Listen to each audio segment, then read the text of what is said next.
किसानों की पगड़ी एक बार नहीं उछाली इन्होंने।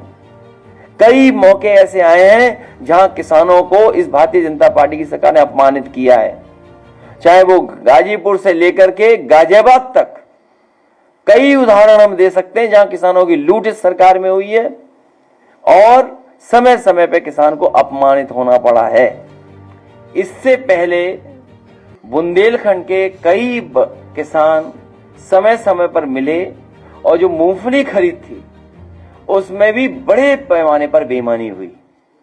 जो मूंगफली खरीद वाले लोग थे, जो किसान है, उनको लाभ नहीं मिला, उनके लिए जो कीमत तय थी उन्हें नहीं मिली। बिचौलिया और भारतीय जनता पार्टी के कार्यकर्ताओं ने ये बेईमानी की।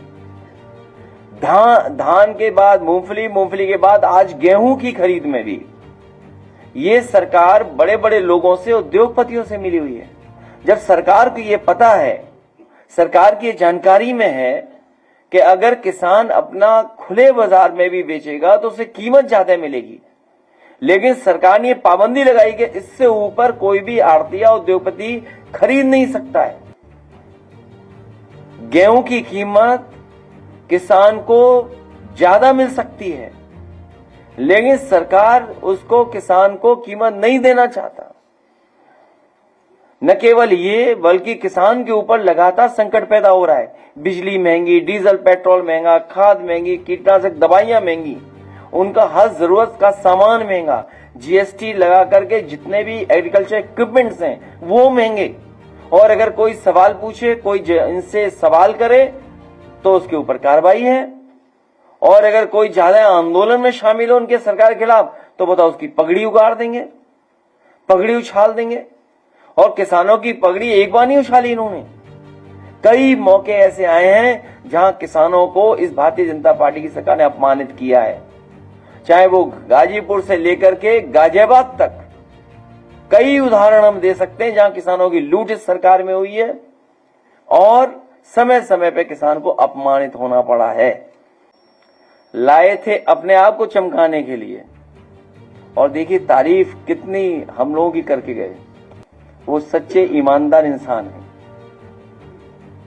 उनकी प्रतिष्ठा, उनका सम्मान आज भी न केवल क्रिकेट में बल्कि क्रिकेट के बाहर भी जो लोग हैं वो उनको बहुत सम्मान देते हैं। बहुत सम्मानीय पर्सनालिटी हैं। और सोचिए, झूठे लाए उनको समझाने के लिए कि ये हमारा बनाया हुआ है।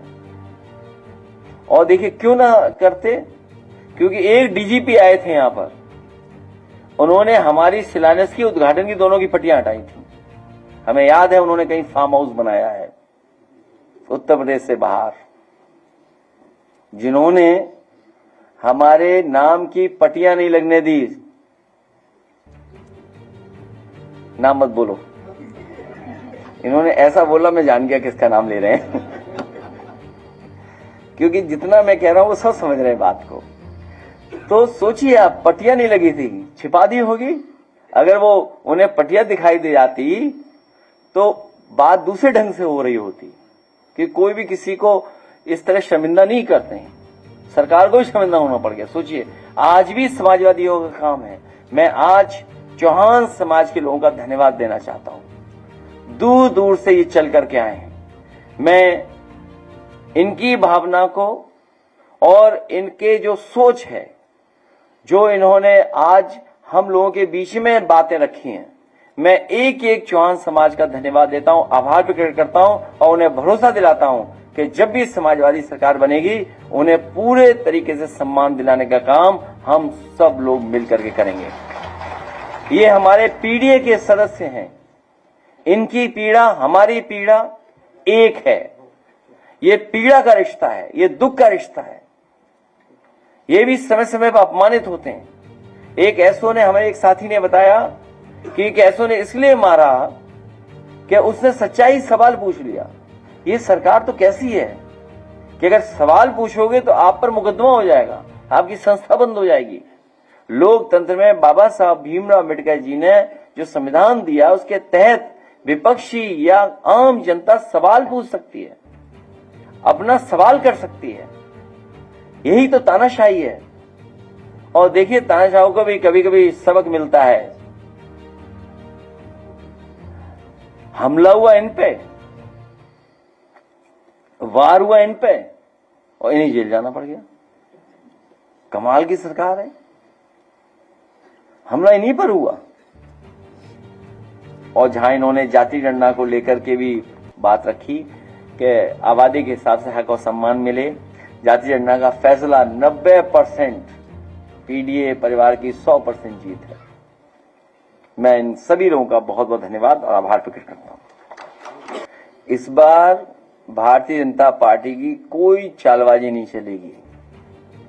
जो ये धांधली करते हैं चुनाव में, चुनावी धांधली करते हैं, इस बार 403 विधानसभाओं में भारतीय जनता पार्टी की कोई भी 420 ही नहीं चलने देंगे लोग। इसीलिए पीडीए परिवार एकजुट हो गया है और इसी एकजुट ताकत से घबरा करके भारतीय जनता पार्टी ने ये जाति गणना कराई है। और जाति गणना के में भी धांधली न हो, इसलिए पीडीए परिवार एकजुट रहेगा। यहां कोई सुरक्षित नहीं है। आप सरकार के खिलाफ बोलोगे, आप भी सुरक्षित नहीं हो। तो ये तो विचार इसीलिए मैंने कहा, जब इतनी चीजें बेच दी, किसान बाजार जो किसानों के लिए बनाया गया था, किसान को सुविधा देने के लिए जो इंफ्रास्ट्रक्चर क्रिएट किया गया था, वहां सुनने में आया कैफे खोल दिया सरकार ने। सोचिए, किसान के लिए जो इंफ्रास्ट्रक्चर बनाया, वहां कैफे चला रहे हैं लोग, और जो कैफे की जगह है वो खंडर बना दी। और यही नहीं, किसान जहां अपने सामान के साथ रुक सकता हो, रुकने का जहां उसके लिए इंतजाम बनाया था, वो सुनने में अपने खासम खास स्वजाति लोगों को बेच दिया। पहले प्लासियो मॉल बेचा, फिर एक बस स्टैंड बेचा, बाद में किसान बाजार बेच दिया। कि धान किस समय खरीदा गया था, नाम है, अकाउंट में पैसा गया है, किसके धान का पैसा चला गया वहां पे, ये डॉक्यूमेंटेड प्रूफ है। सोचो, सरकार इस पे कार्रवाई नहीं कर रही है। पूरे मूंगफली की भेदभाव हो गया, पूरे मूंगफली का खरीद लिया इन लोगों ने।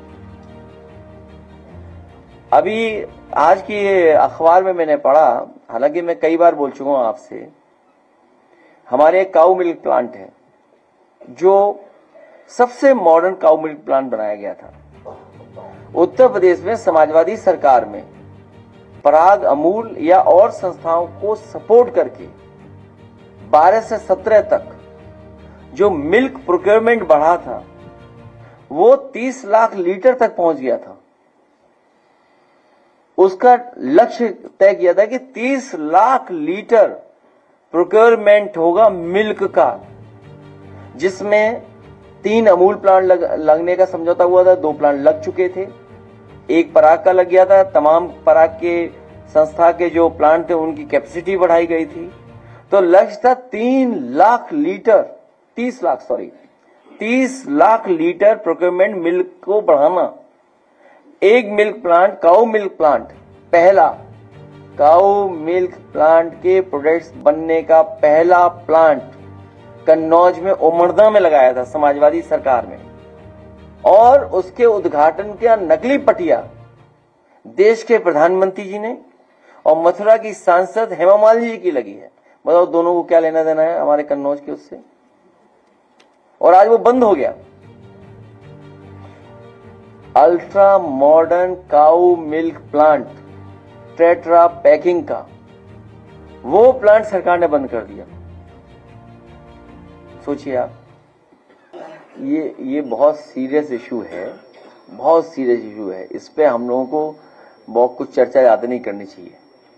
इसलिए चर्चा नहीं करनी चाहिए क्योंकि समाजवादी पार्टी ने जो सुझाव दिए थे वो ऑल पार्टी मीटिंग में सुझाव दे चुके हैं। सरकार ये आश्वासन दे चुकी है कि ठोस कदम उठाएंगे। एक एक कर करके वो ठोस कदम उठा रहे हैं। तो आपको क्या आपत्ति है? एक एक करके तो एक एक करके ठोस कदम उठाए जा रहे हैं। तो ठोस कदम सरकार को उठाने दीजिए। आप क्यों कमजोर करना चाहते हैं उन्हें? तो इसलिए मैं चाहता हूं कि उन्हें ठोस कदम उठाने दीजिए। हम और आप लोग उनका सहयोग करेंगे। एक साथी मुझे दिखाई दे गया, यहाँ बेटा 300 किलोमीटर रन करके आया। नहीं, आप वहीं से बोल दो। आप लिख के देना। कहाँ की पत्रकार हो? अच्छा अच्छा ठीक, अभी पूछ लेंगे।